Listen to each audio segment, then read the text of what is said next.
With so many options, why choose Arizona State University? For me, the only online option was ASU because of the quality. Their faculty was really involved with their students and care about your personal journey. The dedication to my personal development from my professors, that's been extremely valuable to me.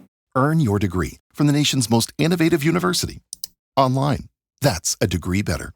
Explore more than 300 undergraduate, graduate, and certificate programs at asuonline.asu.edu. Hi, I'm Richard Karn, and you may have seen me on TV talking about the world's #1 expandable garden hose. Well, the brand new Pocket Hose Copperhead with Pocket Pivot is here, and it's a total game changer. Old-fashioned hoses get kinks and creases at the spigot, but the Copperhead's Pocket Pivot swivels 360 degrees for full water flow and freedom to water with ease all around your home. When you're all done, this rust-proof anti-burst hose shrinks back down to pocket size for effortless handling and tidy storage. Plus, your super light and ultra-durable Pocket Hose Copperhead is backed with a 10-year warranty. What could be better than that? I'll tell you what, an exciting exclusive offer just for you. For a limited time, you can get a free Pocket Pivot and their 10-pattern sprayer with the purchase of any size Copperhead hose. Just text WATER to 64,000. That's WATER to 64,000 for your 2 free gifts with purchase. WATER to 64,000. By texting 64,000, you agree to receive recurring automated marketing messages from Pocket Hose. Message and data rates may apply. No purchase required. Terms apply. Available at pockethose.com/terms. Now, The Hunt Palmer Show. Yes! I feel like I've been waiting for this my entire life. You're listening to The Hunt Palmer Show on 104.5 ESPN Baton Rouge. Jolly good fun. Jolly good. Locking down the middle of the day. America's favorite daytime fun show. Live from the Mercedes-Benz of Baton Rouge studio. This is Hunt Palmer.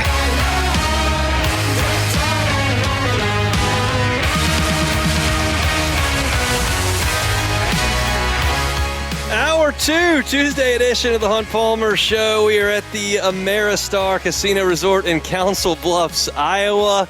LSU defeats UCLA 9-5 across the river in Omaha. And I made it over here to talk about it, which is kind of a miracle, if we're being completely honest. Big shout out to Musso and Taylor for humping on and making the first hour possible as I was doing the game on the network and then wrote my story for LouisianaSports.net, which is up there if you'd like to go check that out and do some reading here in your afternoon. I'm trusting your morning wasn't wildly productive in the office, so you can go check that out here this afternoon. And now I'm going to be able to do the final hour of my show here from the Ameristar just outside the ESPN Bet Sportsbook. So as busy a day as I've ever had in radio, but I certainly wouldn't want to do anything else literally in the world today than be here, watch that, give the call, write the story, and then come do a little bit of post-game on radio. It's a treat to be here, and LSU is in just phenomenal position at this point after that win over UCLA. You know, last night was tough, y'all. It was tough. You know, as an LSU fan, Dave Van Horn knows as the Arkansas manager, and certainly you look in that UCLA dugout and you look at John Savage, he knows that LSU's advantage on this bracket is on the arms of Cade Anderson and Anthony Ianson. And y'all know that these tournaments can be grueling on a pitching staff. You've watched it, and we talk about the great performances that LSU's gotten over the years when you have to advance through the weeks and you can't always have your ace out there on the mound. But for LSU, the clearest path through this thing is Anderson in Game 1, Ianson in Game 2. Hopefully they rest your bullpen significantly. You win a pair of games, which LSU generally does when those guys are on the mound. And then you figure it out from there with the deep pitching staff that is somewhat inconsistent at times, but is very talented and can do some things for you. You just don't allot for 3 innings for Anthony Ianson. And no, Arkansas did not allow for an inning and 2/3 by Zach Root back on Saturday night, but you just got to roll with the punches. And LSU did that today. I was pretty bummed out yesterday. Not that I thought LSU's path to the national championship was completely blown up, but it's just not the way you want it to go. You want Ianson to go get you at least 18 outs, and for him to only be able to give you 9, just half of that, it's because then you look at this and you're like, okay, do you go to Evans right now? That's your guy. He's your best arm. He threw it awesome in the regional, saved your season. That's the dude. But he's also the guy that you'd like to throw at that Arkansas lineup if you see him again on Wednesday. And you don't have the opportunity to do that if you go to him right here. do you want to have yourself in a situation where in a game to potentially get to the college, to get to the final, that you've really only got Cowan and Rizzi and Primo and that group of pitchers like that? Well, do you want to use those guys against potentially Arkansas on Wednesday, or do you want to try to go to those guys with the 2-run lead against UCLA when your offense is seeing it pretty good and you know that you're not going to see an ace from UCLA? That's a decision that Jay Johnson had to make. And, I know that I'm here to give opinions. I know that I'm here to stand my ground and to pick a side and to argue for that point on talk radio. But I could absolutely see it both ways. I know that when you go out there in the 4th inning, to start the top of the 4th inning, you are about to face 3 straight left-handed hitters. I could have absolutely seen a spot there where let's see who was actually up. I know just from doing the game that it was 3 straight lefties, but to start the 4th, it was Brennan, Balls, and Duger. That's 6, 7, 8 in the lineup, and they're all left-handed. Maybe in a spot where you're counting outs, maybe that's where you go to Cooper Williams for those first 3, and then you assess where you are. And if he looked great, send him back out there. If it got a little bumpy, you can go to Evans at that point. If your offense explodes and gives you a 6 spot in the next inning, you realize that you can make some decisions based off of that. I could see that. I thought that was a reasonable thing to do. I also thought it was very reasonable to hand the ball to Case and Evans and say, go finish the game. Go finish the game. And he didn't do that, but he was awesome. And what you have to do against this UCLA offense is make sure the leadoff man doesn't reach base. Because when the leadoff man doesn't reach base, they can't get into their bunt game. They can't do the things they want to do to create pressure on the defense when you start getting 1 and 2 outs.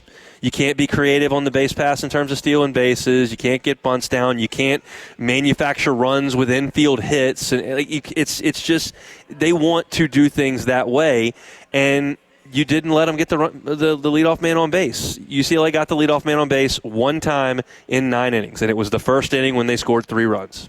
The first inning when they scored 3 runs. And that did not allow them to get anything going. They had 9 hits, but 8 of them were singles, and 3 of them were on the infield, and that's just not going to create a ton of offense. Now, UCLA would like to think that 5 runs is enough to win a game, with the way that they feel like they can mix and match with their pitching staff. But the way that LSU played offense didn't allow for that, and the Tiger pitching did what it needed to do. Cooper Williams looked good to come out there and start the game.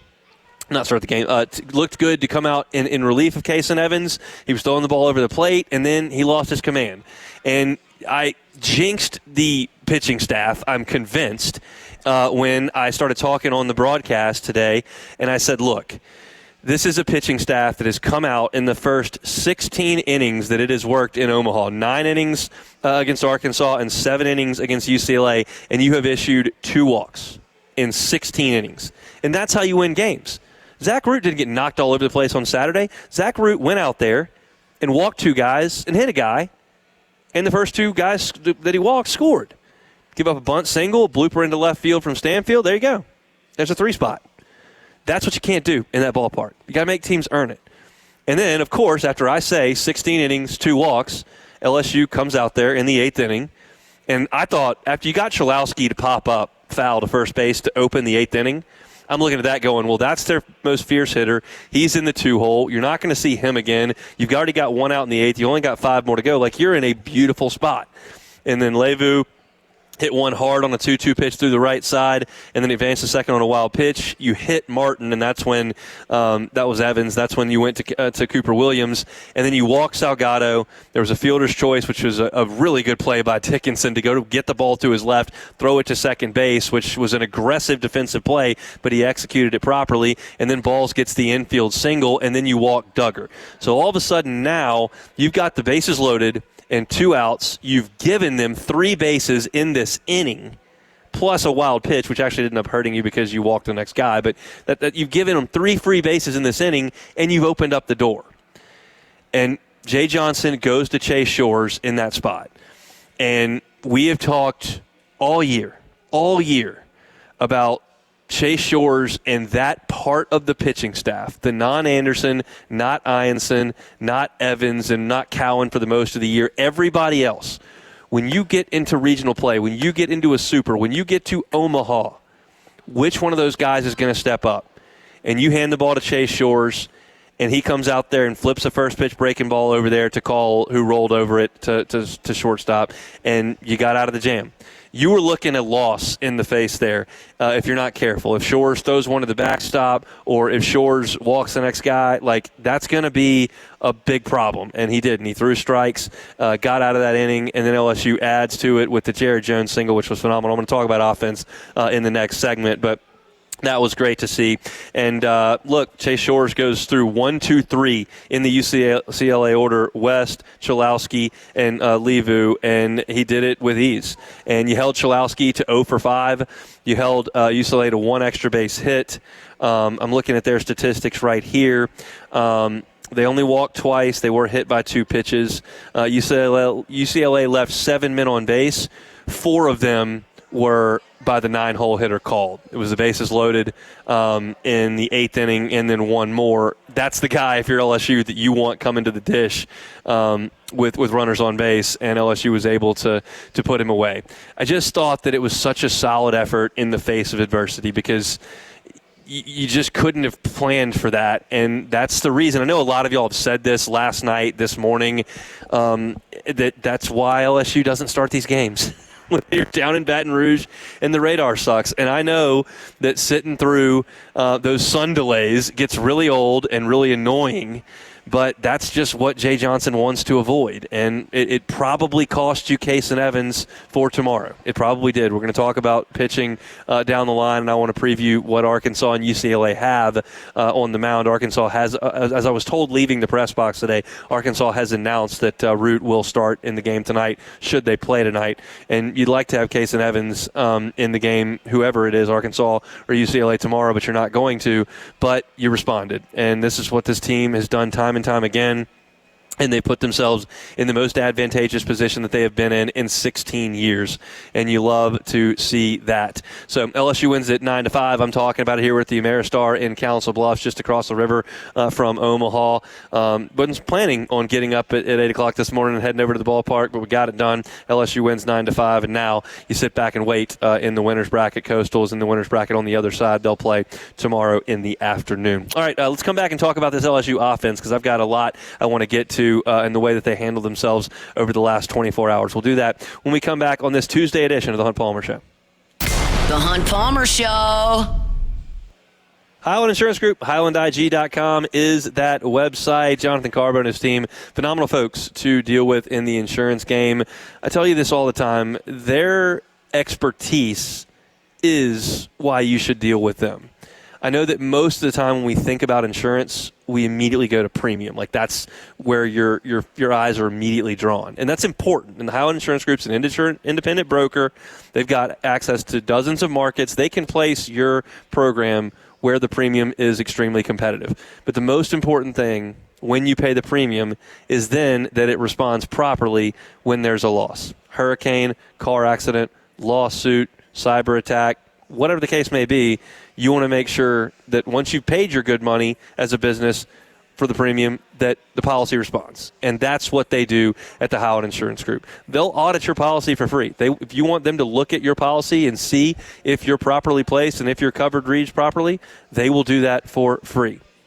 It's the Howard Insurance Group, Jonathan Carver and his team right here in Baton Rouge. Check them out online at HighlandIG.com, HighlandIG.com. Hi, I'm Richard Karn, and you may have seen me on TV talking about the world's #1 expandable garden hose. Well, the brand new Pocket Hose Copperhead with Pocket Pivot is here, and it's a total game changer. Old-fashioned hoses get kinks and creases at the spigot, but the Copperhead's Pocket Pivot swivels 360 degrees for full water flow and freedom to water with ease all around your home. When you're all done, this rust-proof anti-burst hose shrinks back down to pocket size for effortless handling and tidy storage. Plus, your super light and ultra-durable Pocket Hose Copperhead is backed with a 10-year warranty. What could be better than that? I'll tell you what, an exciting exclusive offer just for you. For a limited time, you can get a free Pocket Pivot and their 10-pattern sprayer with the purchase of any size Copperhead hose. Just text WATER to 64,000. That's WATER to 64,000 for your 2 free gifts with purchase. WATER to 64,000. By texting 64,000, you agree to receive recurring automated marketing messages from Pocket Host. Message and data rates may apply. No purchase required. Terms apply. Available at pockethost.com/terms. Live from Omaha, powered by Our Lady of the Lake, Championship Health for everybody, and presented by GoFlow Ivy Spa and Yingling Flight.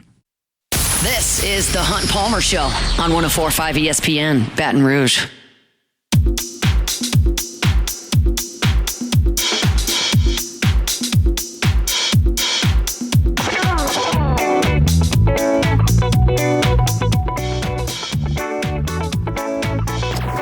Tuesday edition of the Hunt Palmer Show from Council Bluffs, Iowa. We're at the Ameristar Casino Resort just outside the ESPN Bet Sportsbook, across the river from Charles Schwab Field, the College World Series. LSU wins the resumption of last night's game 9-5 over UCLA, and I really thought it was an impressive effort by LSU offensively. I thought they did things the way you have to do things in that ballpark, and it resulted in 9 runs on 12 hits. And you scored 9 runs and left 10 men on base. That's consistent traffic. That's consistent hard contact. That's consistent pressure on an opposing pitching staff that ended up having to use 9 pitchers in this game. You go back to last night, and look, that was jarring for Ianson to give up a 3 spot in the first inning. Like, jarring. And LSU didn't flinch. You come out there, and Jake Brown on an 0-2 pitch singles through the right side through the shift to play to run. Jared Jones then comes up with the absolute missile into the seats that didn't quite get to the seats in right center field as a home run to right center field. But it was a ball, and I said this on the morning show if y'all were listening to me with Matt and Jake this morning. From my vantage point in the radio booth, I'm conditioned in that ballpark when the ball leaves at that type of angle to dismiss it. Because you just don't think that the ball is going to get out. I'm fully aware that Jared Jones is the biggest, strongest dude on the field. But still, when the ball gets up in the air like that, in that wind condition, which was coming in that ballpark, I don't have very high hopes. And so when the outfielder kept backing up, I was like, oh, my God. And then it went over. I couldn't believe it. And then I watched the highlight on Twitter and saw that Jones really crushed that ball. It was 110 off the bat, and that makes a lot of sense. But he can do that. He's one of the few guys on the team in the tournament that can do that. So that's a huge swing with a 3-run homer. Luis Hernandez on an 0-1 pitch, singles up the middle on the ground. Stephen Milam on a 1-1 pitch, singles up the middle on the ground. Jake Brown singles sharply to right field on a line on an 0-1 pitch. All of those at-bats were really, really good. 4 of those hits were down and hard, like we talk about all the time in that ballpark. You've got to hit it down and hard. If you're Jared Jones, you don't have to. You can swing and hit a ball into the seats. And then you got a little bit fortunate when Daniel Dickinson singled to right field on that 2-2 pitch, but he did a great job to put the bat on it. And if you're going to do that against anybody who can appreciate it and not think, oh, another duck snort hit, it's UCLA. Because they are very, very content to just slap balls here and there, put the bat on the ball here and there. They're not really even trying to drive the ball. And LSU got one from Dickinson there on a pop-up to the right side. And then Jones' at bat in the 8th was so sweet. I mean, so sweet. You got Hawk out there on the mound, which, by the way, that's a just terrible decision by John Savage to go to your closer in that spot. I don't know if that means you can't use him tonight, but when you're down by 4 runs, going to your closer at that point was not very bright, in my opinion. But he did, and Jones didn't care. He just ripped it into right center field for an RBI single, which was awesome. And for me, LSU offensively was just great in this game. That's a UCLA pitching staff that is decorated as far as its numbers go.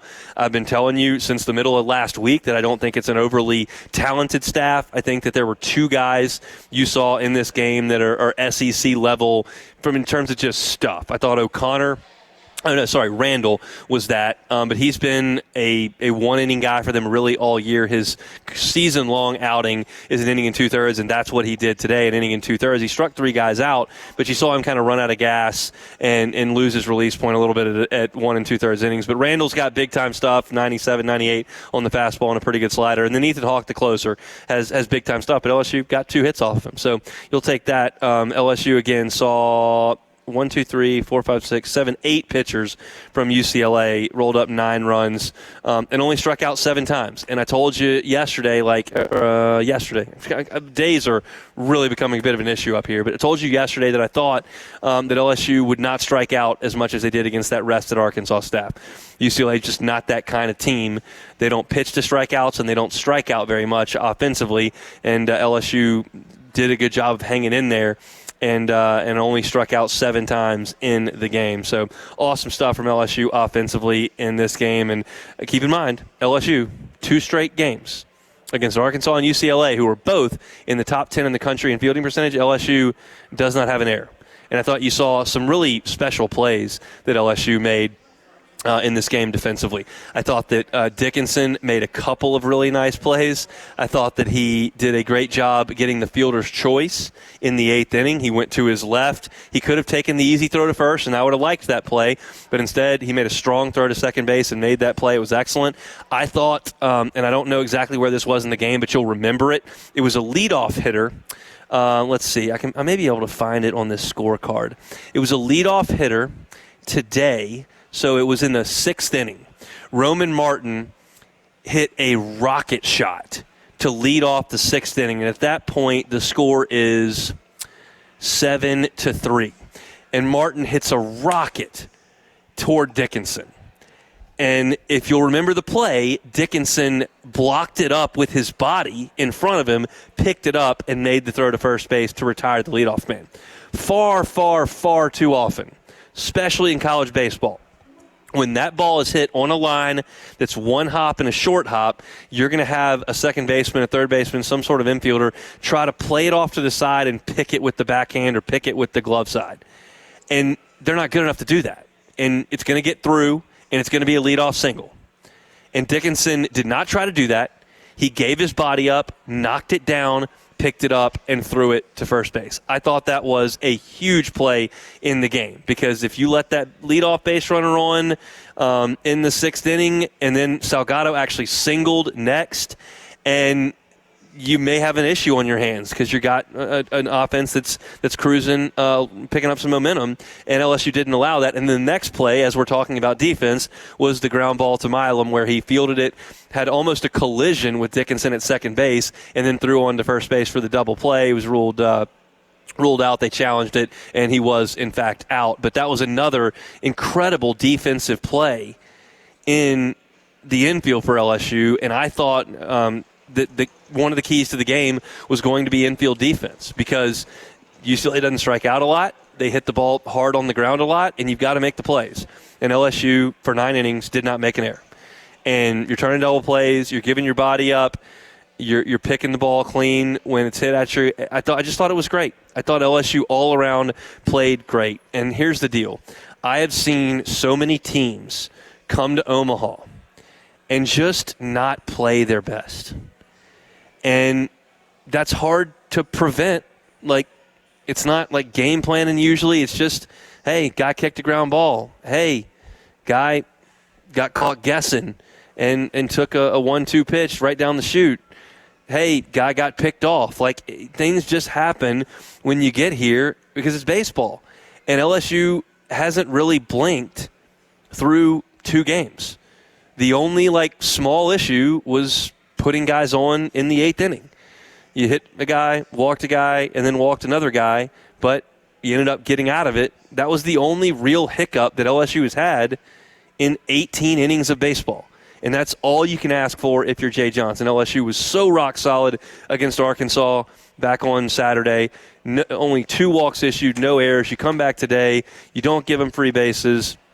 You play great defense, and you came up with huge two-out hitting that presented 5 runs for you, and in the end, you win the game by 4. So I thought it was another great effort from the LSU Tigers, and now you're in a really advantageous spot. So when we come back, I want to talk about what Arkansas is doing, because they've announced their starting pitcher, what UCLA has left, and then we'll talk about what LSU needs to do in the ballgame tomorrow. Certainly, we've got a little bit of that to talk about on tomorrow's show, which should be a little bit more traditional than this one, where I called the game, wrote a story in the press box after the postgame show, got in Chris Blair's car, did a radio segment on my own show on the way to the Ameristar, then blasted in the casino, set up all this equipment that I had no idea how to set up as of 5 days ago in time to do the second hour of the show. So it's been a little bit of a fire drill, but we're settled here now, and so tomorrow will be a little bit easier going. But for today, we're just trying to do as best we can,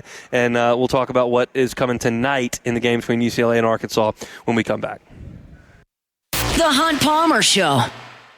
Hi, I'm Richard Karn, and you may have seen me on TV talking about the world's #1 expandable garden hose. Well, the brand new Pocket Hose Copperhead with Pocket Pivot is here, and it's a total game changer. Old-fashioned hoses get kinks and creases at the spigot, but the Copperhead's Pocket Pivot swivels 360 degrees for full water flow and freedom to water with ease all around your home. When you're all done, this rust-proof anti-burst hose shrinks back down to pocket size for effortless handling and tidy storage. Plus, your super light and ultra-durable Pocket Hose Copperhead is backed with a 10-year warranty. What could be better than that? I'll tell you what, an exciting exclusive offer just for you. For a limited time, you can get a free Pocket Pivot and their 10-pattern sprayer with the purchase of any size Copperhead hose. Just text WATER to 64,000. That's WATER to 64,000 for your 2 free gifts with purchase. WATER to 64,000. By texting 64,000, you agree to receive recurring automated marketing messages from Pocket Hose. Message and data rates may apply. No purchase required. Terms apply. Available at pockethose.com/terms. Live from Omaha, powered by Our Lady of the Lake, Championship Health for everybody, and presented by GoFlow Ivy Spa and Yingling Flight. You're listening to The Hunt Palmer Show on 104.5 ESPN, Baton Rouge.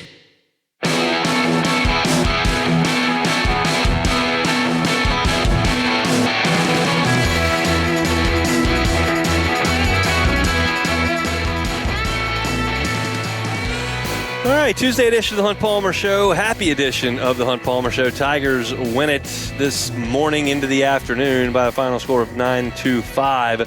So let's talk about the game tonight that we think is going to get played tonight between Arkansas and UCLA. Here's the deal. The forecast is not good. And the deal is that they need a clean radar from now through 10 o'clock tonight. And the odds of that aren't great. So maybe this game between Louisville and Oregon State gets paused in the middle. Maybe it doesn't. If it does, they may have to finish tonight, which could push UCLA and Arkansas back a day.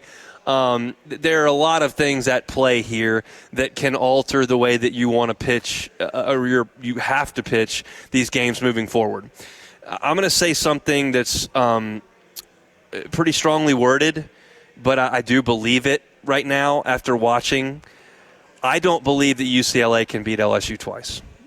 If UCLA finds enough pitching to beat Arkansas tonight or tomorrow afternoon or whenever they play that game, I do not believe UCLA is good enough on the mound and dangerous enough at the plate to beat LSU on consecutive days. And I think that one of those two, likely the Thursday game, Cade Anderson would pitch.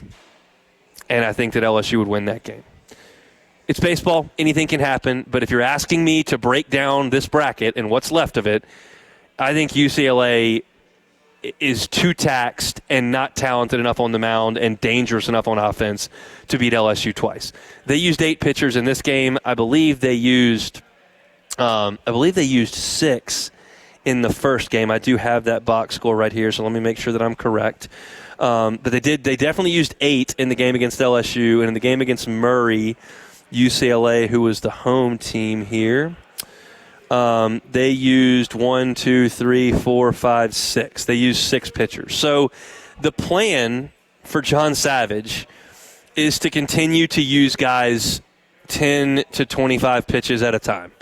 He threw Barnett in the game on Saturday against Murray State. And then after Barnett, he threw Moss for 5, Moss for 5, May for 13, O'Connor for 14, Souza for 21, and Hawk for 18. I don't care that you know who those guys are, who they're not, but all of them threw between 5 and 21 pitches in that game. And then you go to the game from last night into today against LSU, Stump 56 as the starter, and then the bullpen guys, Grotus 17, Moss 24, Randall 32, May 16, Connor 15, Souza 13, Hawk 13. And of the arms that I watched from UCLA over the last 2 days, and including the ones that we watched on Saturday against Murray, none of that scares me. LSU should feel like on a given game against UCLA, certainly in 2 given games, that in one of those games you're going to score 7, 8, 9, 10 runs. I think that against this UCLA pitching staff. I think it's a bunch of 90 to 93 sinker slider guys who got a lot of Big Ten batters out that did not necessarily translate to getting SEC hitters out. Yeah, they got Murray State out. You saw Murray State face the SEC yesterday. How'd that go? They almost got a hit. They almost made contact. It was not good. So if UCLA finds a way against Arkansas, I think the Tigers are ticketed for the championship series. I don't know what UCLA is going to do in terms of pitching. All these guys have now pitched, whether it's 20 pitches, 40 pitches, 9 pitches, whatever, and they'll try to piece it all together again tonight. Arkansas is the interesting team. Arkansas is the threat to LSU, in my opinion. And Arkansas has decided that Zach Root's going to start tonight.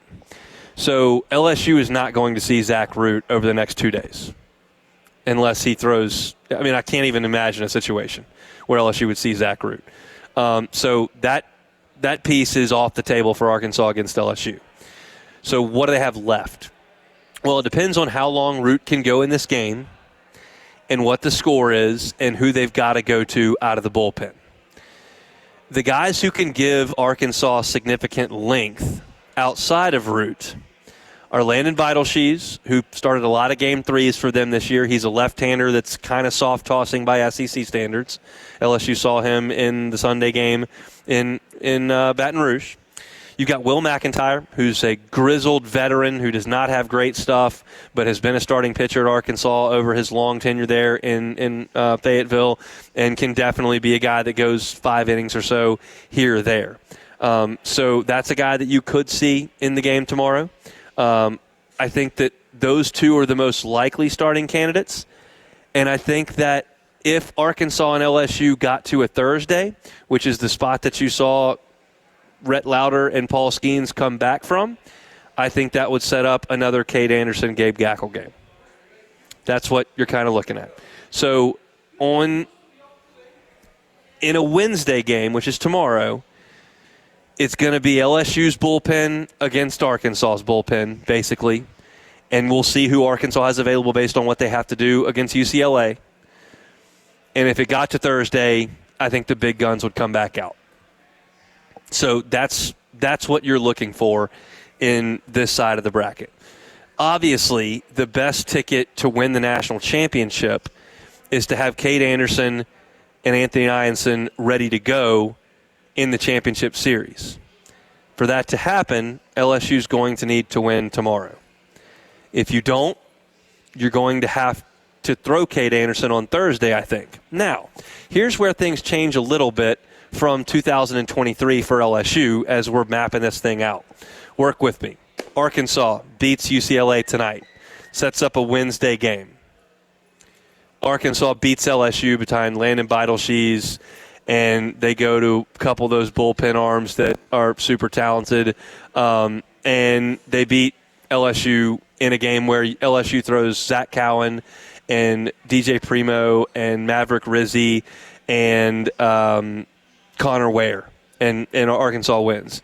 And then you set up Cade Anderson and Gabe Gackle, and if LSU loses, we don't have another discussion. They're done. But if Anderson beats Arkansas again and gets you to the championship series, he's burned.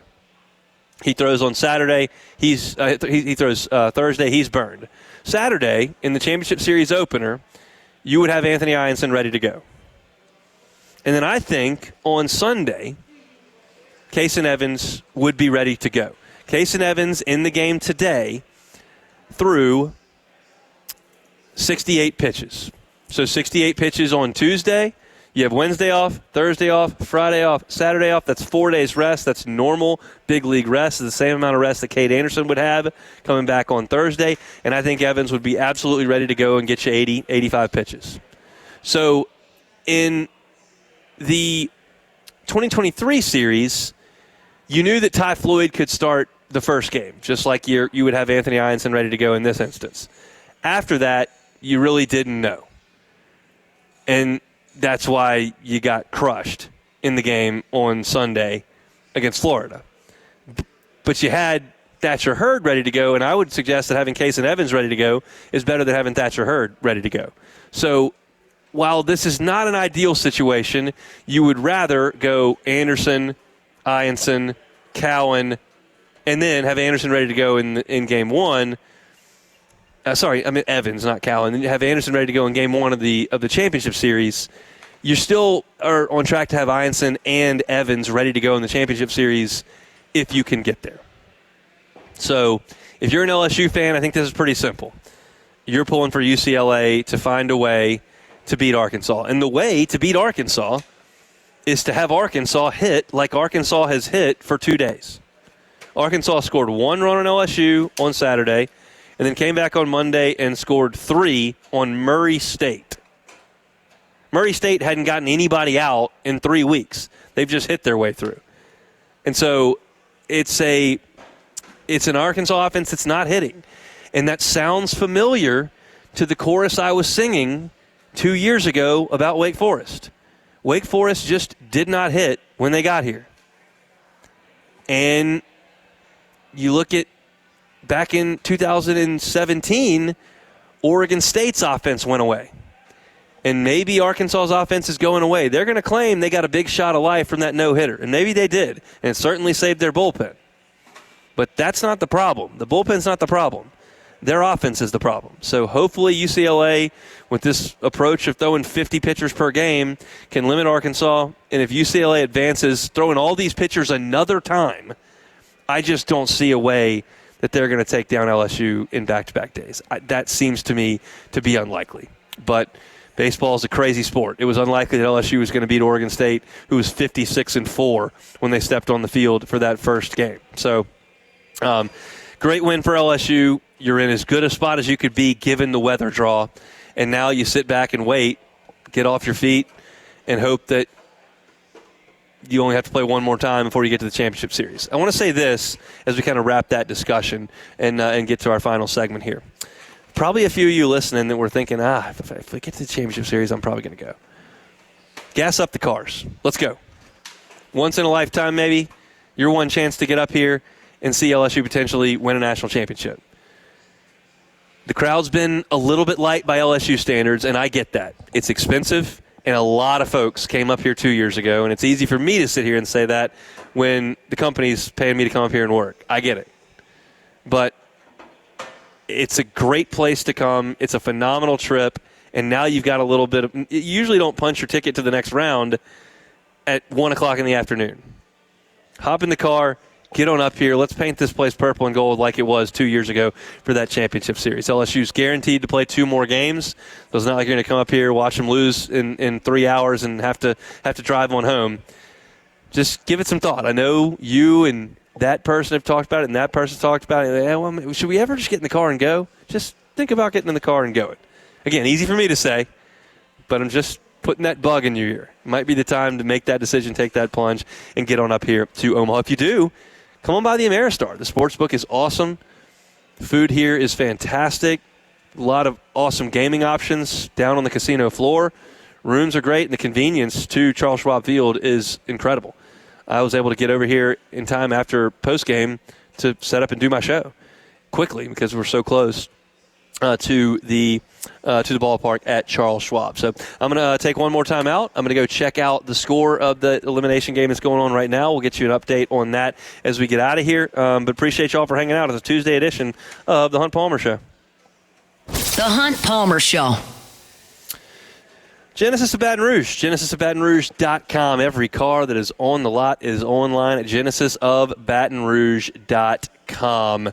Whether it's a sedan, SUV, whatever your situation is, Genesis has got a model for you. And the good news is that model is guaranteed to be an IHA top safety pick because every model on the line, from the entry level all the way up to the highest end, is an IHA top safety pick. Some of them are top safety picks plus. When I say Genesis, you should think luxury. When you think luxury, don't think, oh, well, I can't afford that. Give it a look. You might be surprised. You can check out the inventory at genesisofbatonrouge.com. If you like to test drive it, you don't even have to set foot on the lot. They will come to you for a test drive, whether you're at the office, whether you're at home. Remote test driving is an incredible perk of being a Genesis driver. So reach out at genesisofbatonrouge.com. They're at Airline and Pico across the street from Women's Hospital. It's genesisofbatonrouge.com. Live from Omaha, powered by Our Lady of the Lake, Championship Health for everybody, and presented by GoFlow Ivy Spa and Yingling Flight. This is the Hunt Palmer Show on 104.5 ESPN, Baton Rouge.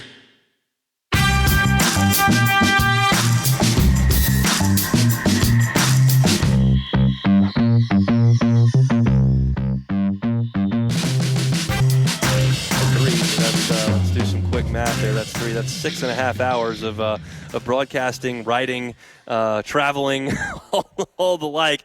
But I wouldn't have it any other way. It's been a great day for LSU. The Tigers have put themselves in a phenomenal position here in the College World Series, and they'll now await the winner of UCLA and Arkansas in the bracket final to earn a berth in the College World Series Championship Series. Right now across the river at Charles Schwab Stadium, it is Louisville 1, Oregon State 0. They play in the bottom of the third inning.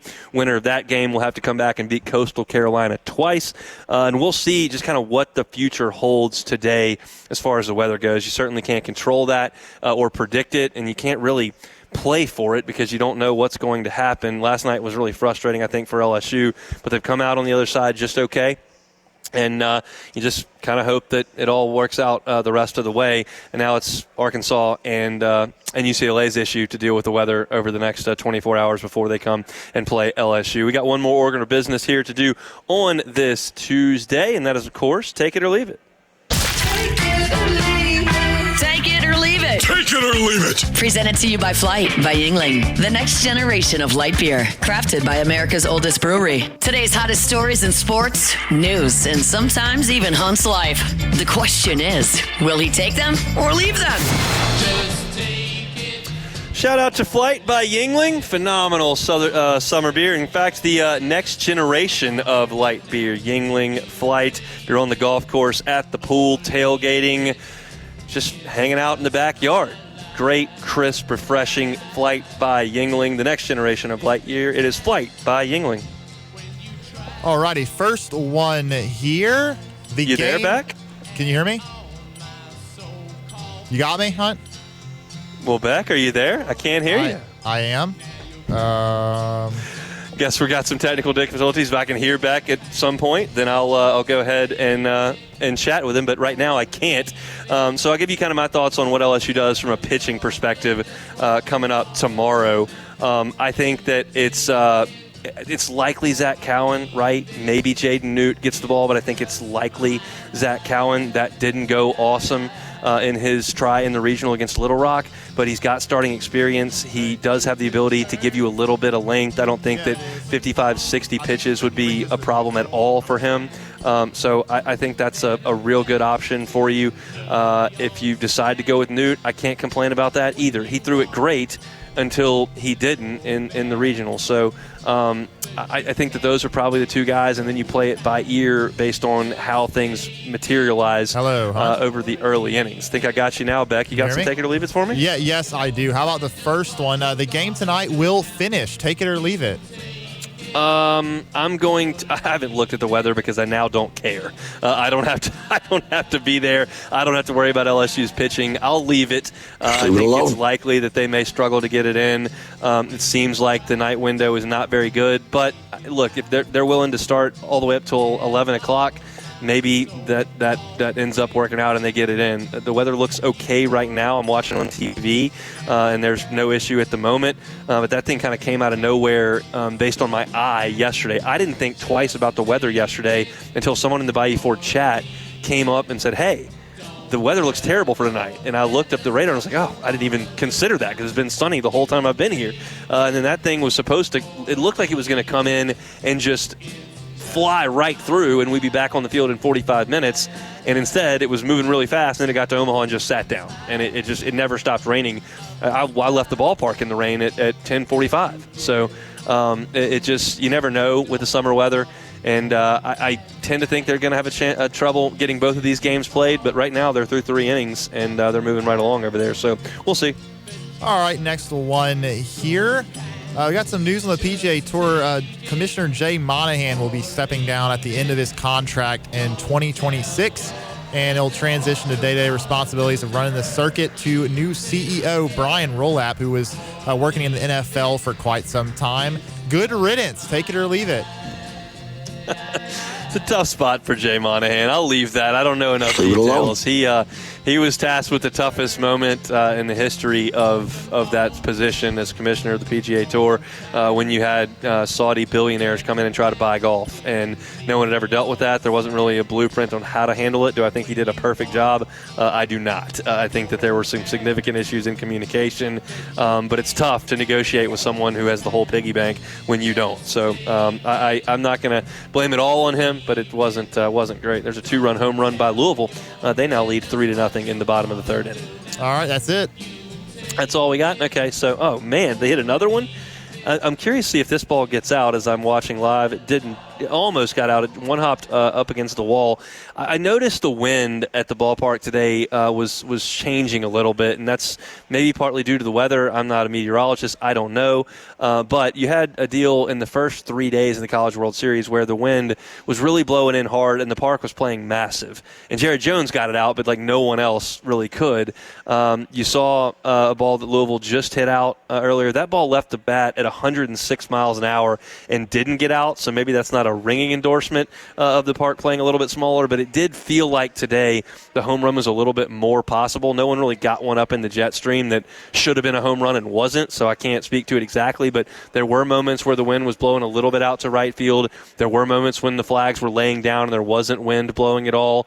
It's a deal where it changes day to day and really probably game to game. So seeing a ball jump out of the yard for Louisville, I like to see that. Because I think LSU's got the ability to hit the ball out of the ballpark. And if I'm going to play UCLA, I love the wind blowing out because I think LSU's got a much better chance to drive the ball out of the yard than UCLA does doing what their flat approaches and kind of lining the balls through the infield when they swing the bat well. So I'll be curious to see how the weather impacts this game and the game if they play tonight because it looks a little bit different. The ball may be jumping a little bit more for Louisville and Oregon State. We are here at the Ameristar in Council Bluffs. Appreciate Musso and Taylor for jumping aboard and helping me out with hour number 1 as I was in transit from Charles Schwab here to our spot on location at the Ameristar. Tigers win it, so they'll play tomorrow night against the winner of UCLA and Oregon State. I will be able to do my show normal time tomorrow, so looking forward to that. If you missed any of today's show, catch it on demand. Have a wonderful Tuesday evening. I'm planning on it, and we'll see you tomorrow for another edition of the Hunt Palmer Show.